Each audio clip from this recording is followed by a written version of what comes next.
Hello， 大家好，我係莎拉。咁我哋今日會去3個金字塔睇獅身人面像，同埋去大埃及博物館嘅。坐喺度睇住個 view 都幾正。而家埃及嘅天氣溫差比較大，日夜係涼啲，晏晝會好熱。呢一度就係尋晚嘅景色啦。夜晚乜都睇唔到，但係日頭光嘅時候就睇得清楚啲。樓下酒店水池，呢一邊應該係啲民居。早餐時間，一早入到嚟係完全唔使登記就可以自出自入啊！早餐有乾燒伊麵，跟住就有有啲蘑菇、燒牛肉喎，有啲薯仔，真係薯仔啦。其實早餐都幾啱食喎。尋日食嗰嗰啲係咯，番茄、牛肉餅、哦、中東咖喱、哦、腸仔，又係唔同嘅腸。呢個雞、烚蛋飯。蘑菇湯， OK 喎，好似幾啱飲。麵包區，呢度連壽司都有。有娛樂，款式都好多，仲有 pancake， 佢仲有朱古力噴泉，不過佢個朱古力噴泉冇喐咁嘅。雖然款式都多，但係我都係夾咗呢一啲返嚟食。唔單止埃及嘅餐，佢都有日式嘅早餐。味道 OK， 但係好硬咯，咬落去要用力扯。呢個呢，佢乜都冇寫，但係我估佢係應該係鷹嘴豆做嘅餅。跟住再加多杯乳酪。佢嗰啲乳酪呢，唔似一般食嗰啲乳酪，佢好似少少芝士嘅感覺。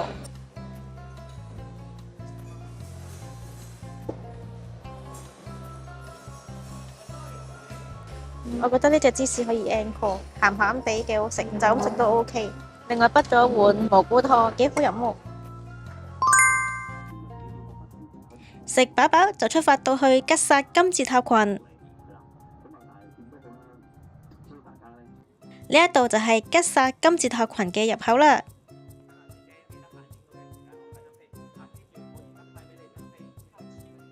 入去嘅費用係700埃及磅，大約110蚊港紙。埃及嘅入場券設計，大多數都係用呢一啲圖案嘅樣。嚟到呢一度，我冇諗過，竟然會發生呢啲咁嘅事啊！竟然喺安檢嘅時候，俾人沒收咗支無線咪。不過好彩係跟旅行團，有領隊同埋導遊幫手拎返。呢啲嘅物品都係古埃及人用嚟搬運寵物嘅工具。而今日嘅天氣嚟講，已經算唔錯啦。雖然都有少少沙塵，但係都有藍天白雲，能見度都幾好。而家就坐接駁車去金字塔群。首先就喺呢一度遠距離咁樣觀賞金字塔群嘅景色。最左邊嗰個就係胡夫金字塔，隔籬嗰個就係卡夫拉金字塔，然後最右邊就係曼卡拉金字塔。喺3個之中，呢一個金字塔係最細嘅一個。呢度嘅地下好多碎石，凹凹凸凸，行起嚟都幾辛苦。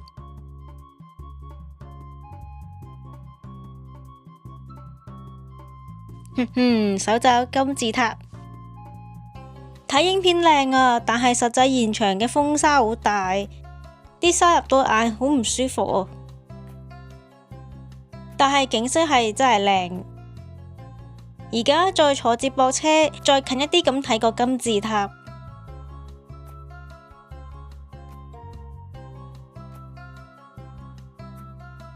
這麼近，那麼遠。呢個就係卡夫拉金字塔啦。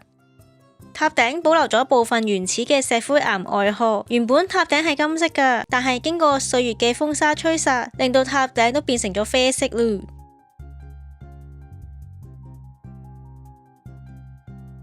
好多駱駝喺度等緊。我哋而家去嘅就係曼卡拉金字塔，等陣我哋就會入去呢個金字塔裏邊探靈啊！入場費用係280蚊埃及鎊。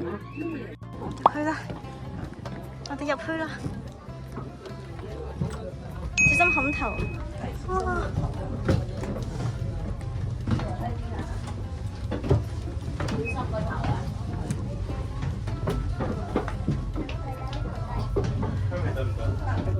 上面真係好容易冚頭，都得幾斜喎。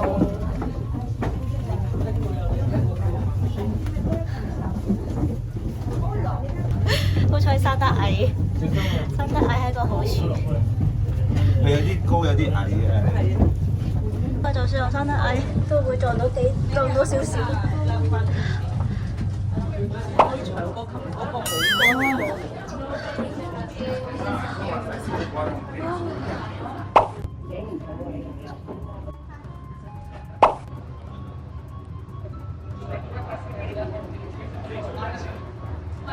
繼續。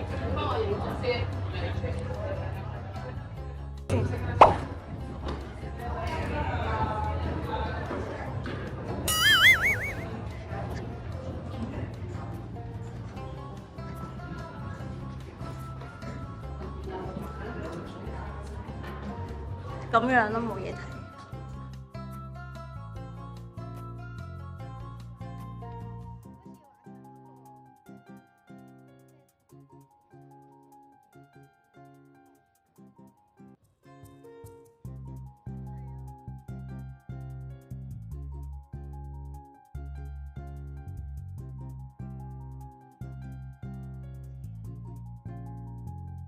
而家我哋再落去深入探索其他墓室。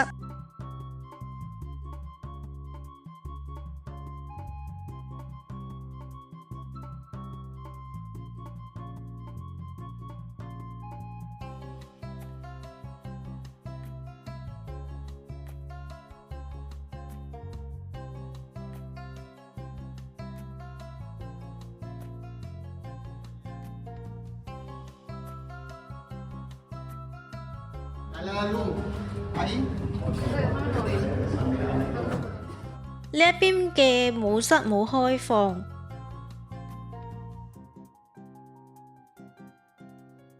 依家返上去嚕。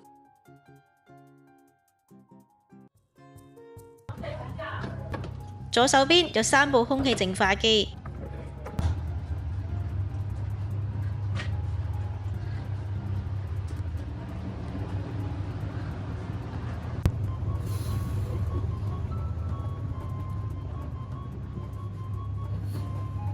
有惡靈的古堡嘅 feel， 冚到個頭，真係少啲注意都危險。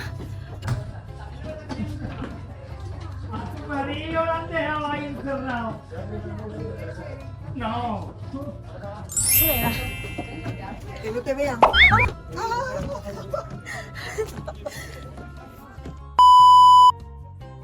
而家出返去曼卡拉金字塔外邊，望住一個個巨大嘅石頭，喺度諗古埃及人係點樣喺有限嘅資源之下，將啲石頭磨成一個個差唔多大細嘅方形石呢？真係獨墓嘅位喺上面。呢個係花崗岩，呢一啲係石灰岩方石，好新晒啊！駱駝們都喺度唞涼。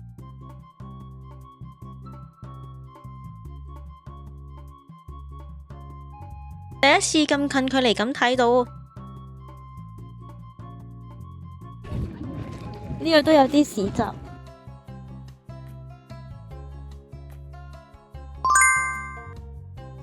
卡夫拉金字塔，喺卡夫拉金字塔望向右邊，就係最大嘅胡夫金字塔啦。第一層嘅石已經高過我成個人咯。呢一啲都係花崗岩石，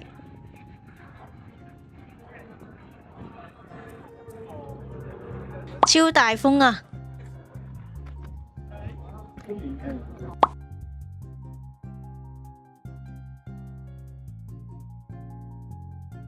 胡夫金字塔嘅高係138.8米。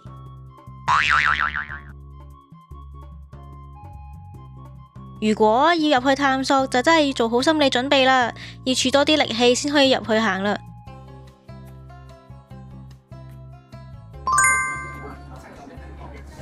咁辛苦嚟到，就係為咗見佢獅身人面像。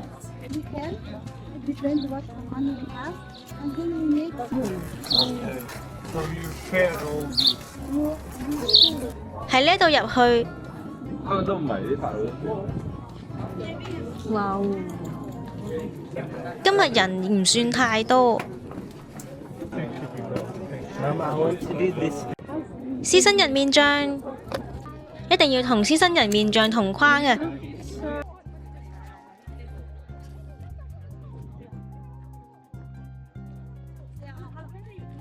呢一個比我想象中完整，至少可以清楚見到手腳同埋尾巴。這麼近那麼遠嘅金字塔啊！兜個圈睇下。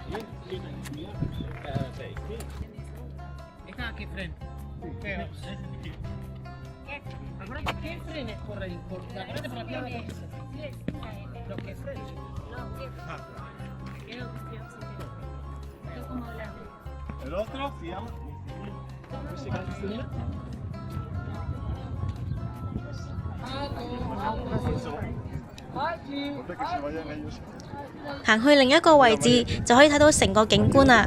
遠睇啊，好細粒啊！呢個角度就睇到3個金字塔同埋獅身人面像，不過最遠處嘅金字塔就比較細粒。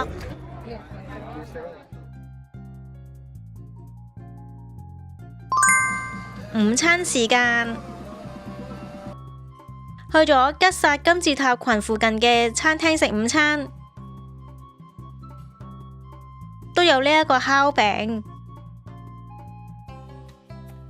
首先就嚟一碗湯 ，OK 嘅，唔太鹹。呢一個就係主食，除咗薯條，其他都一般般。飯粒偏硬，蝦係梅嘅，啲魚塊好鹹。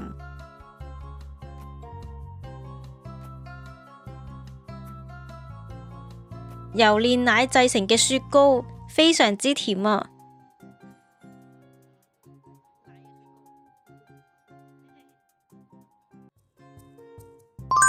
食飽飽，我哋就繼續去位於金字塔過條馬路就到嘅大埃及博物館。大埃及博物館都要做安檢嗱，今次我醒啦，冇帶無線咪啦，但估唔到今次竟然沒收我嘅係充電手柄同腳架。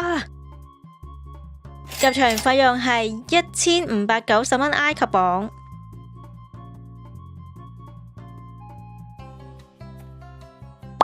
懸空方尖碑係位於廣場嘅入口，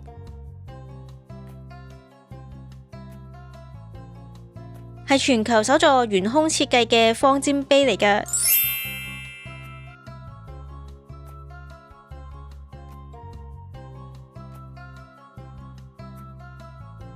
大埃及博物館外牆嘅裝飾，入到嚟，大家有冇一個好熟悉嘅感覺呢？法老拉美西斯二世嘅雕像，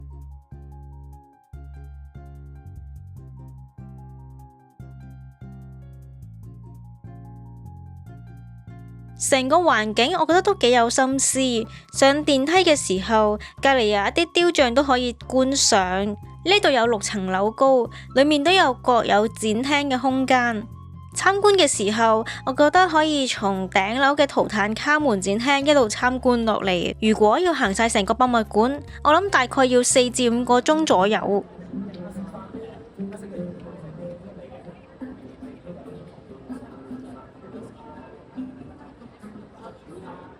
電梯慢慢咁上去，沿途可以睇到隔籬法老嘅仿製品，成個環境都幾體面㗎。最重要係咩啊？冷氣夠涼爽啊！喺外面真係就快熱死啦。喺呢個位置可以睇到金字塔嘅博物館嘅平面圖。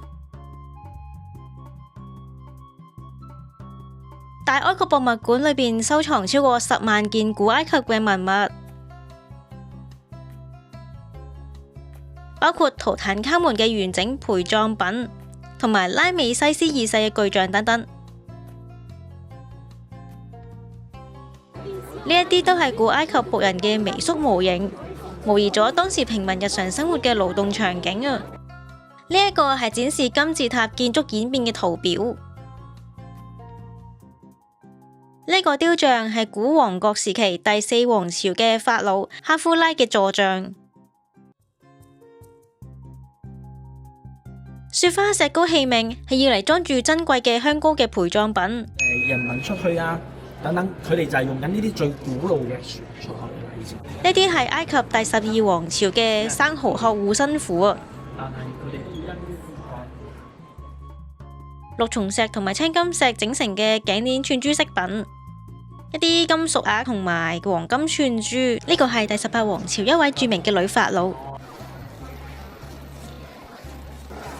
而家我哋就去圖坦卡門嘅展廳。埃及朗豪坊，呢一啲都係圖坦卡門嘅黃金石龕，用嚟保護法老嘅木乃伊。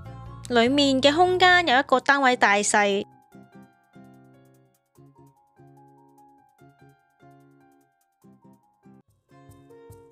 古埃及人形棺嘅演變模型。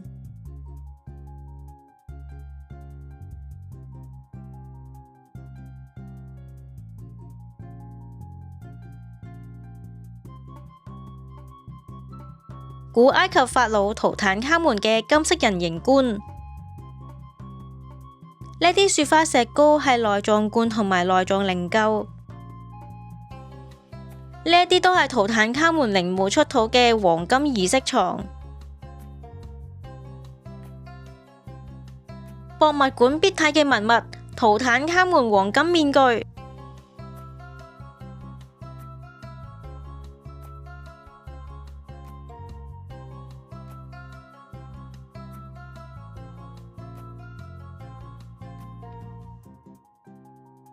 前面嗰個就係古埃及象形文字嘅石碑牆，利用咗現代醫學影像技術，透視法老喺棺木裏邊嘅骸骨同埋受傷嘅細節。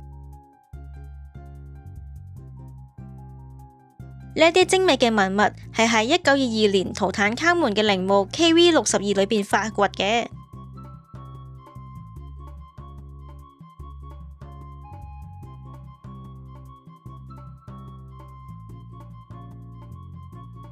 了解咗埃及嘅歷史，喺呢度睇到好多精彩嘅文物㗎。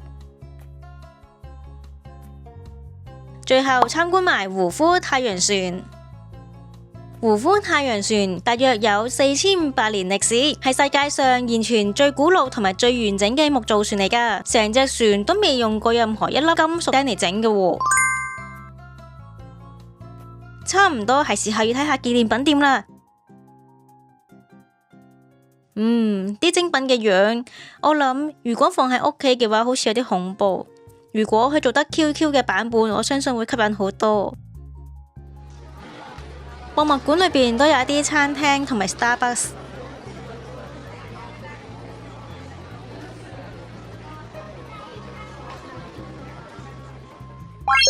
去到跟旅行團必到嘅地方，向正店。埃及當地成日都向觀光客宣稱呢一度係政府經營或者係國家經營，但係我喺網路上完全揾唔到國營嘅資料，所以我覺得呢一度應該係私人嘅特產店，而唔係國家公營企業。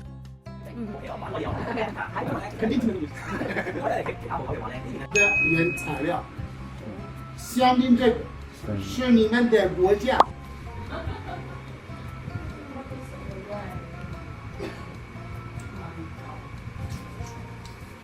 呢一啲係香精嘅名稱。埃及版嘅百事可樂，啱啱搽一啲精油，哇，幾香喎！這個1000，這個打5折，買2瓶。如果大家有興趣，歡迎嚟到呢一個地址。晚飯時間，呢一間係自助形式嘅餐廳。埃及本土沙律，睇介紹就簡單寫咗個 meat， 一啲蔬菜、焗芝士雞肉、烤雞。呢個係中東經典嘅傳統菜卷。咁呢度就有啲甜品同埋一啲水果。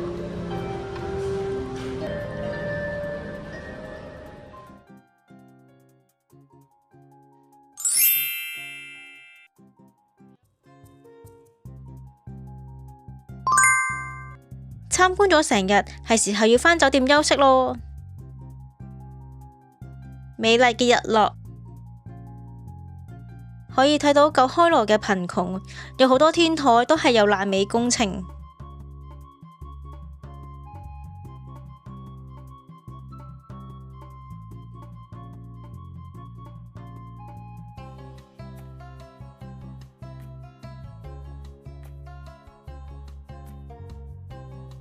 聽日我哋會搭內陸機，就會去阿斯旺，然之後搭郵輪。聽日我哋會凌晨3點45分呢就會出到去機場嘅，咁我哋就會搭6點45分機嘅，非常之早，所以而家要休息。咁聽日見啦，拜拜。唔知啲人係究竟係專心去旅行啦，或者其實冇乜嘢嘅，只不過望落去好殘舊嘅啫。